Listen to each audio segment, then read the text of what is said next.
Tatsuki Fujimoto. Nascido entre 1992 ou 1993, fez seu primeiro mangá em 2011, chamado Niwa Niwa Niwa Niwa Tori Gaita, um one-shot simples sobre um mundo que foi dominado por alienígenas que devastaram a humanidade, devorando ela, sobrando apenas uma criança e um jovem que utilizavam fantasias de galinha para sobreviver. Por quê? Bem, simples. Alienígenas não sabem diferenciar humanos de galinhas, principalmente se nunca viram uma galinha, ora bolas. E foi por conta deste pequeno mangá que Fujimoto recebeu seu primeiro prêmio, e após isso, ele seguiu publicando outros mangás, com premissas um tanto peculiares, sobre um garoto de ensino médio que parou uma bala, ou sobre um cara que adquire uma síndrome em que ele vira uma garota, ou de uma garota fofa que é a assassina mais letal do Japão, que se apaixonou por um vampiro, e também sobre duas irmãs, em que uma delas pintou a outra pelada, e o quadro ficou bem exposto no meio da escola. Uma série de histórias bem excêntricas. Em 2016, houve um dos seus primeiros trabalhos mais importantes, que seria serializado, chamado Fire Punch, que se passava em um cenário de Era Glacial 2, onde acompanhamos Agni, um menino que tinha um poder de regeneração extremamente potente, mas que após perder a sua família e posteriormente a sua irmã para um soldado que tinha o poder de gerar fogo, que não era qualquer fogo, era um que nunca acabava até a pessoa morrer, queima totalmente o vilarejo em que eles se abrigavam e todos acabam morrendo, exceto Agnes, que cresce e vira literalmente um homem em chamas constantes, ou melhor, o Fire Punch. E após a conclusão dessa obra, chegamos na mais atual e mais popular e polêmica, que fez o Twitter se dividir em duas grandes massas. Provavelmente você não deve me conhecer, e se conhece, deve ser pelos últimos vídeos. Meu nome é MZ, eu sou PNG-tuber e artista digital. Eu imagino que você já saiba de quem estamos falando: Chainsaw Man.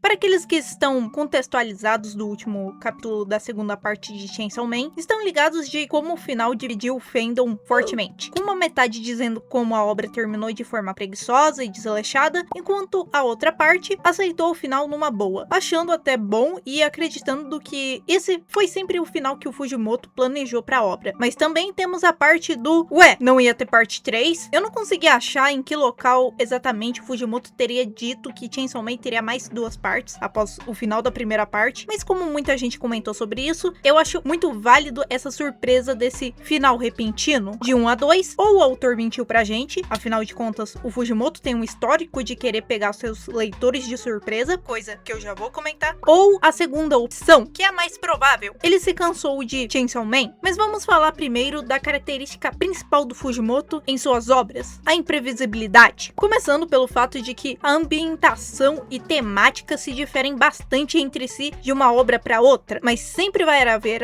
algo ali no meio da obra que vai te pegar meio desprevenido, seja no início ou no final, que ao meu ver também dita muito uma característica marcante nas suas histórias. Enquanto eu pesquisava por entrevistas e outros materiais informativos sobre o Fujimoto, além de eu descobrir que ele é um passivinho e se passar como uma irmã mais nova dele mesmo que está no ensino médio no Twitter, a falta de coerência é uma característica que ele tem muita ciência e faz questão de estar ali. Aparentemente, isso se deve aos filmes coreanos, em específico, obras do diretor de cinema Na Hong-jin, em que tem obras que misturam o terror e o cômico. E só pela sinopse de um dos seus filmes, dá pra ver que é algo bem do gosto do Fujimoto. Além dele, também temos o anime FLCL, conhecido também como Fuliculi, que no momento que eu tô escrevendo o roteiro desse vídeo e gravando, só vi 2 episódios. E é realmente uma obra bem sem sentido, o que explica o porquê suas obras tendem a ter reviravoltas que definitivamente a gente não espera. Mas não é só isso que torna as obras dele tão marcantes. Só isso não é suficiente para tornar uma obra tão memorável. Afinal, o que não falta na indústria de mangás é história com proposta bizarra. Você provavelmente vai ter mais facilidade em se lembrar delas e posteriormente, mesmo que não se lembre do nome, você vai ter uma vaga lembrança de como ela era. O segundo fator que torna os mangás do Fujimoto tão caricatos é como os personagens são muito humanos. Se tem algo que sustenta bem uma história, por mais mal escrita que seja a sua trama, são seus personagens. São eles que por muitas das vezes vão fazer você se sentir inserido e imerso na história. E o Fujimoto consegue projetar isso muito bem nos seus personagens. Seja num adolescente tentando se declarar ao máximo para sua crushzinha de colégio, mas que recua toda vez porque falar o que você sente para alguém às vezes é um grande cabo de guerra com seu cérebro, até o sentimento avassalador de impotência de não ter conseguido ou conseguir impedir o destino trágico de alguém. E traz consigo, majoritariamente, em suas obras, uma ampla diversidade de sentimentos e experiências cruas, que facilmente você poderia se identificar em determinada história, principalmente em Fire Punch e mangás que vieram posteriormente a ele. Mas eu vou focar mais especificamente em Look Back, já que esse vídeo era para ter sido feito na época que o filme lançou. O motivo da criação de Look Back é muito interessante. Em alguma entrevista, cujo eu, MZ, tive a incompetência de perder o link,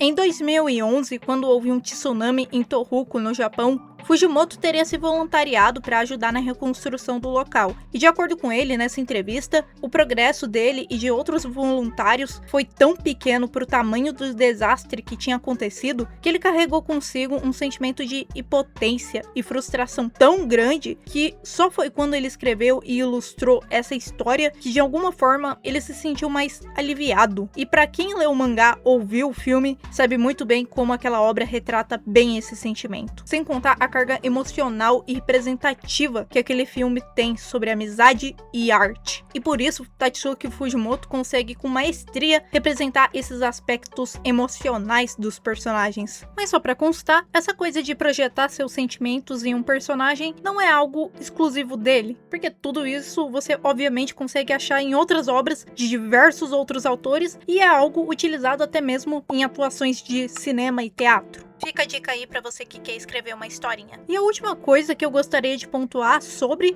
é o porquê ele se tornou um autor tão relevante. Muitas das coisas que ele representa em suas obras se comunica muito bem com o Ocidente. E apesar de mais da metade de suas histórias se passarem no Japão, tem muita coisa que ele se inspirou das mídias norte-americanas, que apesar da decadência do sonho americano atual, tudo que ele tira dessas mídias fazem parte de uma época de ouro, que nós, na maioria, consumimos, principalmente quando se trata de filme, que é uma das paixões do Fujimoto, tanto que não é incomum você ver em seus mangás seus personagens indo a um cinema. Mas o que me chamou mais atenção é o fato dele ter se inspirado fortemente em Hora de Aventura na hora de criar uma dinâmica entre o Denji e o Pochita, sendo uma espécie de releitura do Finn e Jake. E esses pequenos detalhes tornam suas obras muito mais familiares para nós, sem nem mesmo, algumas vezes, percebermos. Mas no fim, Tatsuki Fujimoto é um autor ruim? E o que pensar daquele final de Chainsaw Man? Porque, apesar de tudo isso, ele parece ter falhado bastante na segunda parte de Chainsaw Man. E como eu já disse, eu acho bem provável que ele só tenha ficado muito exausto com a obra, porque entregar recorrentemente um capítulo a cada 1 ou 2 semanas, no máximo, para desenhar uma série de coisas com muitos detalhes e complexidade e informação, deve ter exaurido. Mas o final? Bem, é o final mais Tatsuki Fujimoto possível. Mas e você? Gostou? Odiou? Acha que Chainsaw Man realmente deveria ter sido completamente apagado da existência? Bem, comenta aí. Não esquece do like, se inscreva no canal, que eu tô com a meta de bater 10 mil inscritos esse ano, então por favor, faz esse esforcinho aí, vai, e eu vou indo. Até mais!